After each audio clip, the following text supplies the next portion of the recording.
welcome to the program. You're watching Sean Bike. My name is Sean Santa Maria. How you guys doing?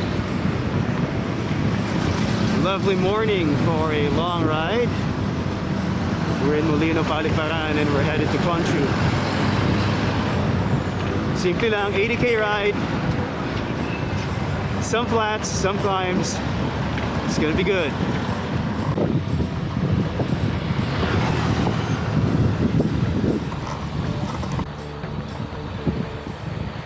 This is Island Park.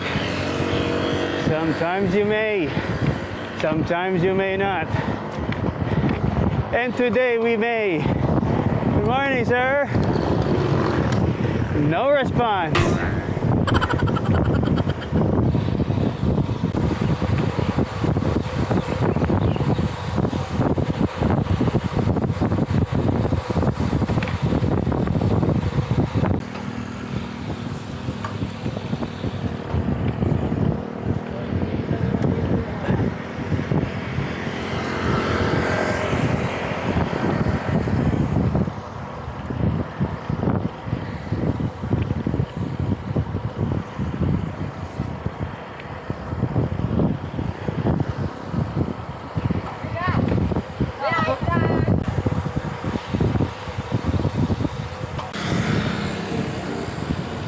Exiting Island Park. Ganda, di ba?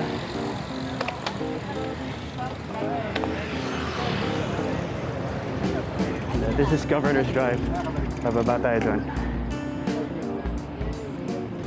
Let's talk about sounds, guys.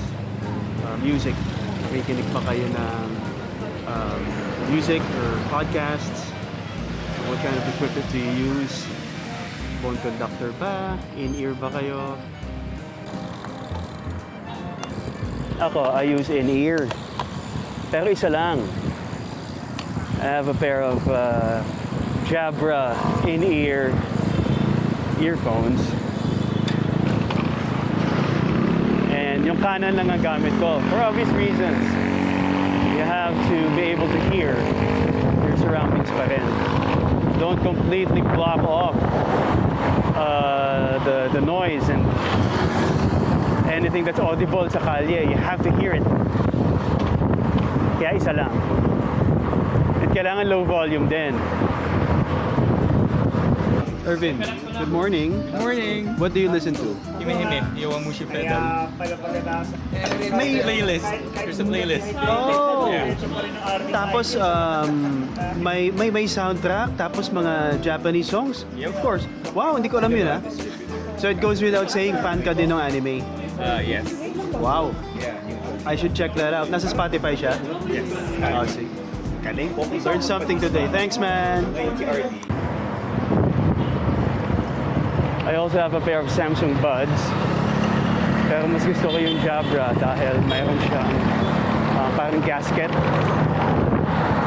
May rubber fitting siya na when you insert it in your ear, it stays there. Yung Samsung hindi eh. When you get sweat in there, madulas na siya, it falls off. Kaya mas prefer ko yung Jabra. At yung Jabra earphones ko, earphone na lang. Isa na lang siya. I dropped it. I was riding one time, no? Binunot ko yung shades ko sa back pocket ko. And that's the same pocket where the earphone case was. Pagbunot ko na shades, nalaglag yung earphones ko. I managed to pick up the case and the right earphone. Yung left na wala na. So that's the story. Hawakan mo na lang. Hawakan mo na lang. So, huwag na maarte sa buhok. What do you listen to, Jeremy? Usually, wait, I have. Kanina. Booking na. Kanina? Oh. K-pop tayo kanina eh. Yeah, so ano yan, lineup na yan. Aking ano is, meron akong heavy, puro metal, and then meron din akong bike na EDM, and then I also have bike na pure hip-hop. Kasi patingin ng metal, yung una mong pinaka. Heavy. This one. So, Bodies, Rage Against the Machine, Limp Bizkit, Mga 90s yan, mabibigat Metallica, yan. Korn, Papa Roach, may isang Slapshot, Yan. System of a Down. Okay, teka. So, syempre, The Game, gusto ko yan. Black Sabbath, AC/DC. Puppets. Thunderstruck. Gusto ko din yan. I like the lineup. And the list does not deny. Natigil na doon. Syempre may Danger Zone. Pampagana. Very nice. I love the lineup, man. Thanks.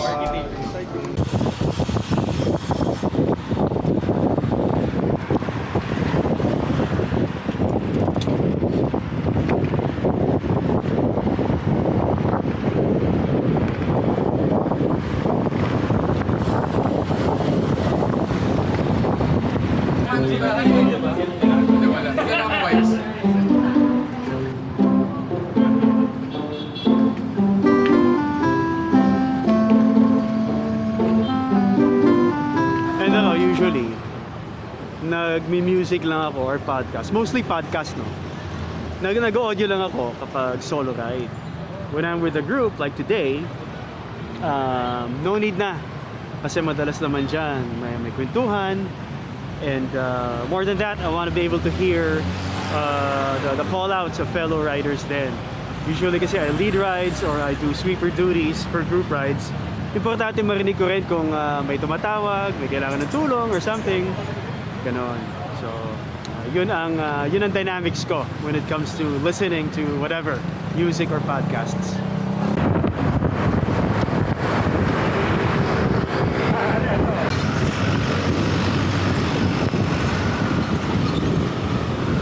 Ito na, umulan na.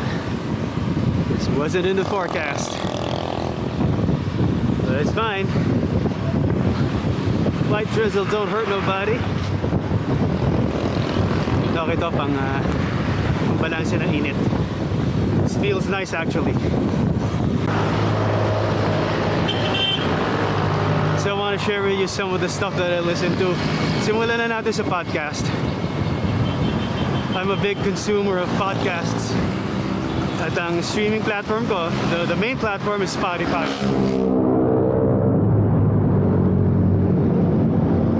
And the number one podcast that I listen to is Solved Murders. Solved Murders. So I'm a murder mystery fan. And I get a lot of satisfaction from listening to Solved Murders. So production ito ng Parcast. No, ang Parcast, they produce podcasts na crime-based. If you're looking for something new to listen to, I highly recommend Solved Murders.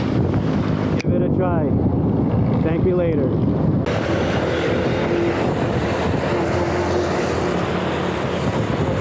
Another podcast that I listen to, although wala na siya, no? Hindi na naglo-load ng bagong content. Matagal na rin hindi active. But you can go back and listen to the older episodes. There's enough to go around to, man. This is Couples Therapy with Candice and Casey. And of course, the lead figure here is Casey Neistat. If you like vlogs, or if you're a YouTuber yourself, chances are you know who Casey Neistat is. An OG YouTuber. He's just a great storyteller, and I love their banter. Yung banter nila mag-asawa. Highly entertaining, somewhat educational. You decide. But it's entertainment for sure. It'll keep you company for hours on your bike. We're preparing to make a left into Barangay Conchu. Here we are.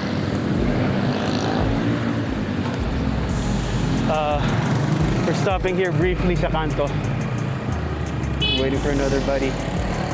Is he here? Wala. Maybe doon pa yung meeting point. Anyway, here we go. Starting the climb.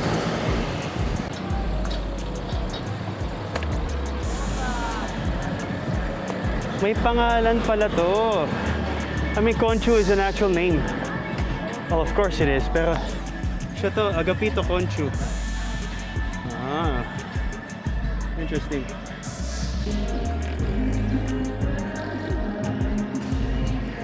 Okay, Joseph, so what do you listen to? May binabanggit ka na when you're in a race, so there's a specific setting, no, na kailangan ba? Yeah, you need to be in the mood. You need to Ayan. get your heart rate pumping. So something like Rage Against the Machine, you know, Ayan. old school 90s rock then Metallica. Yan, that gets you going. Yeah. Do you win? Spotify playlist lang. Ayan. Does that make you win? No. No? No, not even close. Basta to get you going, that's Yeah. what matters. Yeah, lang. yeah. Nice one, brother. Thanks. Thanks.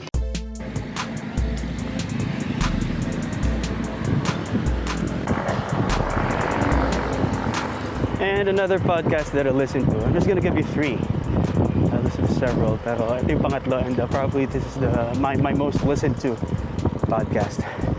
Good Times with Mo Twister. I love him or hate him. The guy's smart. And aligned kami in many things. And it's entertainment. So yeah, daily and the good thing about that podcast is it's an almost daily podcast, and he has a different co-hosts. So iba-ibang flavor. And I write almost daily din, so hindi ako nauubusan ng episode halos.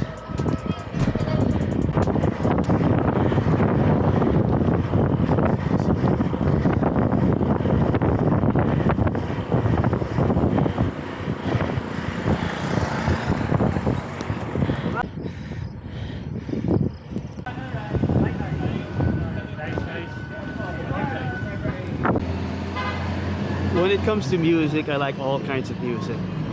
I'm a music lover. I appreciate all forms and disciplines. Pero isa lang, I'm a rock guy. And to me, the #1 band in the world, my biggest musical influence mula pa ng pagkabata, is U2. Bono, Edge, Adam, and Larry. Biggest band in the world. A few years ago, nagkatotoo yung isa sa mga lifelong dreams ko, and that is to see U2 live. So they came to the country, and I got to see them. And it's one of the best moments of my life, that concert, man.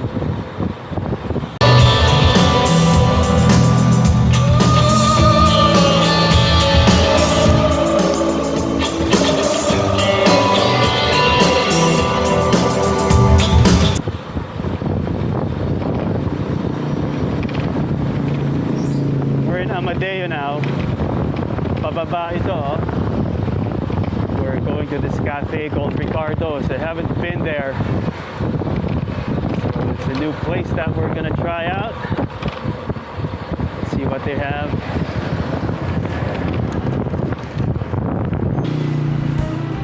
So we're here.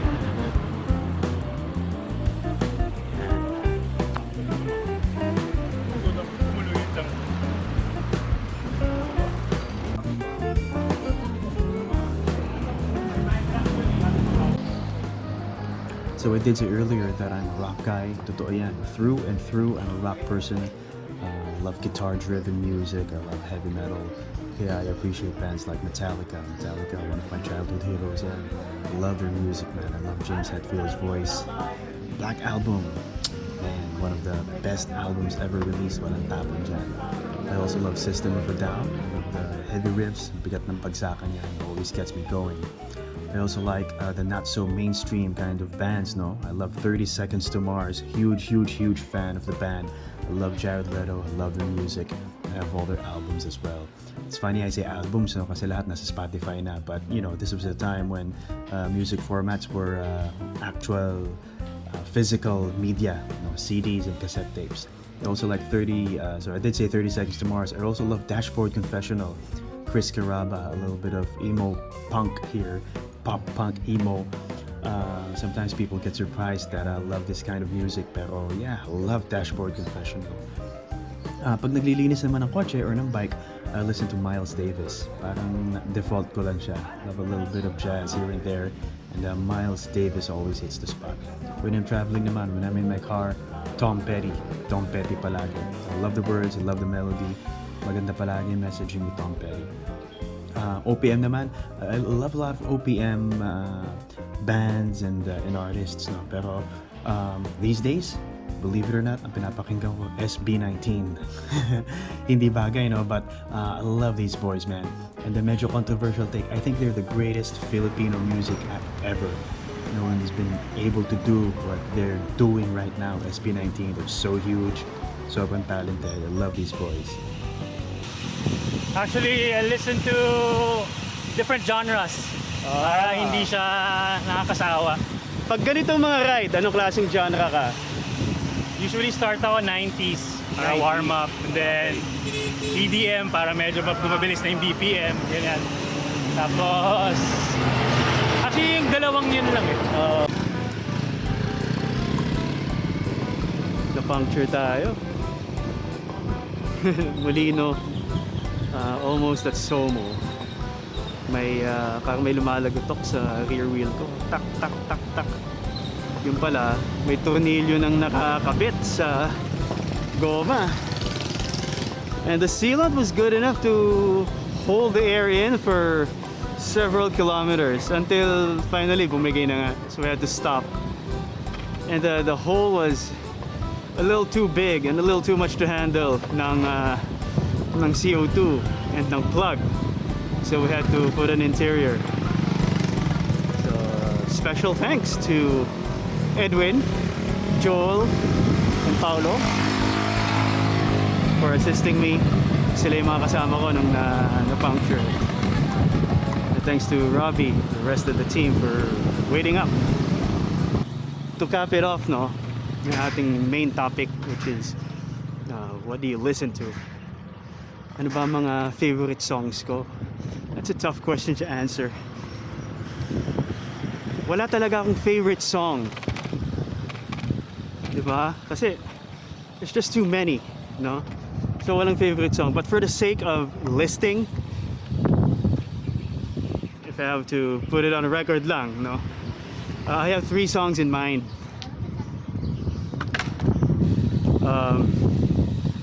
One of them would be Mr. Jones by Counting Crows. Okay. And in no particular order naman to. Second would be Strong Enough by Sheryl Crow. Oh, beautiful song. If there's a perfect song para sa akin, it's Strong Enough by Sheryl Crow. Love the words, love the melody, the verses, the chorus. Napakaganda. And the third song, the #1 OPM song of all time para sa akin, LSE by River Maya. Great rhythm, great melody, great cryptic lyrics, simple. Anybody can sing it.